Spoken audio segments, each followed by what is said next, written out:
Good morning, everyone, and nice to see everyone again on the screen, alive, and we should share a lot of good things learning together. As we are talking, let's share something good and something to learn from this week's Parshat Va'eira, the Parsha that we're starting to learn about the beginning of the redemption, the plagues, etc.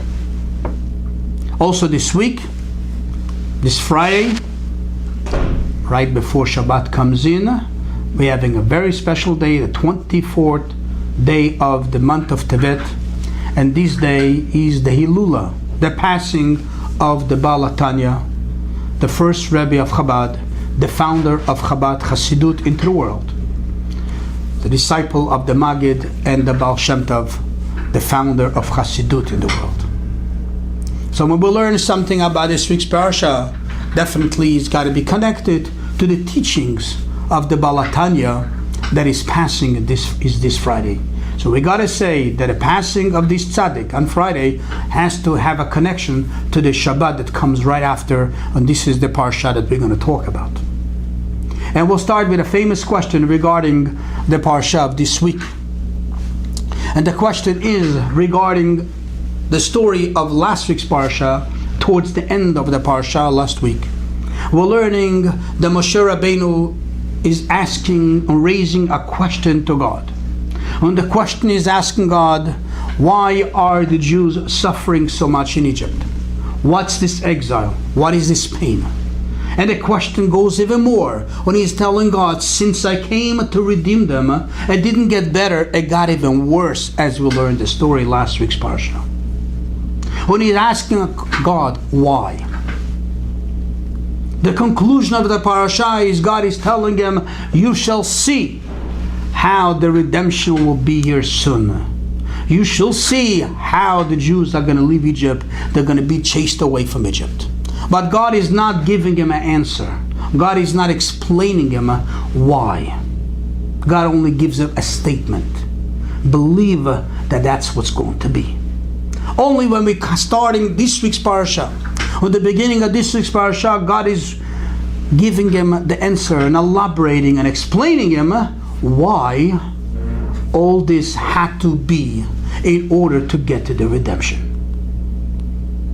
And self-understood, after God explains it to Moshe Rabbeinu, he accepts the answer, he understood, and as we have the parsha goes on.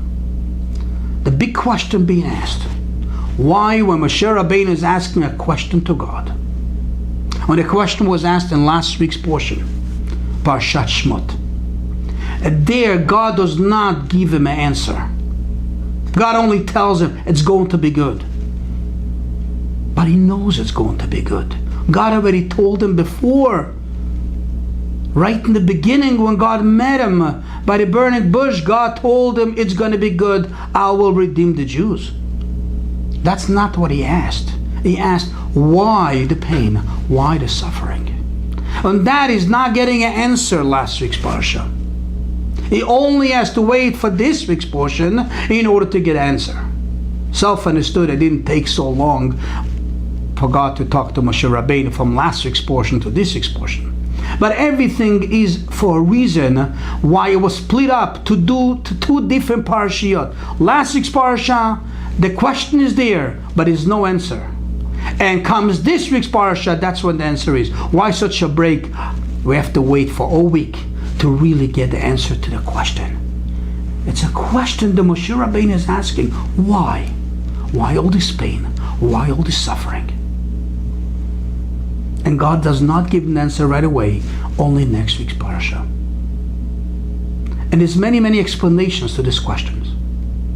But there's one beautiful explanation based on the idea of Hasidut. And this brings out the whole idea of Hasidut Chabad, and brings out the whole idea of the revelation of the Baal HaTanya to the world that is passing is this coming Friday, right before Shabbat.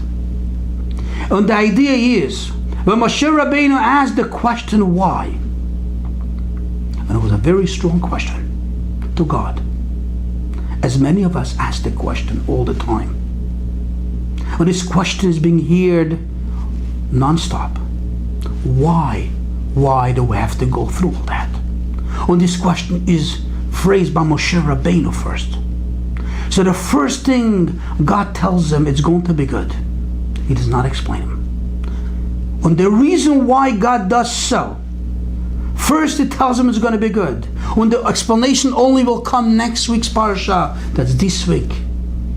Because what God wanted from Moshe Rabbeinu, to teach him. The first thing is, you have to believe. The first thing is, when you have a question about God, why? The first answer should be to you. Because if God does so, it's going to be for the good. And you have to believe. The idea of emunah. This is the foundation of all the answers to all the questions. And this is what God tells Moshe Rabbeinu. The first thing is believe. After you're going to have to believe, then I will give you also the explanation. And this is when this week's parsha comes, that God gives them an explanation. But explanation can only come, to make sense to you can only be if the foundation of everything is to have the faith, to have the belief in God. When first you believe in God, that whatever God does is for the good, then God will explain it to you too. And this is the message God gives to Moshe Rabbeinu. And this is the message in the Torah given to us. We have a lot of questions, but the first thing is we have to believe that whatever God does is for the good. And after you believe, that's when you can start understanding. It cannot begin with knowledge. It cannot start with knowledge. It's got to start with belief. And that's the message of this parsha. First believe in God, and then the explanation will come after. And this was the revelation of the Baal HaTanya in the world of Chassidut. The world of Chassidut was an intellectual way of understanding God. That's what Chassidut Chabad is, intellect, understand God. V'yadata hayom, we have to toil and understand everything of God as much as we can. But at the beginning, the foundation of everything has got to be emunah. You have to believe. And when you have the belief first, that's when you can go and you have the understanding. And this is the teachings of the Baal HaTanya in the words of Chassidut through and through. And through that, he built powerful Chassidim of great emunah and great knowledge. We'll just conclude with a little story of one of the great Chassidim of the Baal HaTanya. The Chassid's name was Rabbi Tzadok, they called him. A peddler. He didn't seem to be a very learned man, a peddler. And he would work very hard to make a living. And his living that he made was very little, just to support his family, the minimum possible. But he was a very interesting chassid. And what was so interesting about him? If sometimes he would have a good week, meaning to say that he would make more than what he needs, he would say to himself, I know why I'm having a good week. Probably the Baal HaTanya is sending someone to me to give him some money.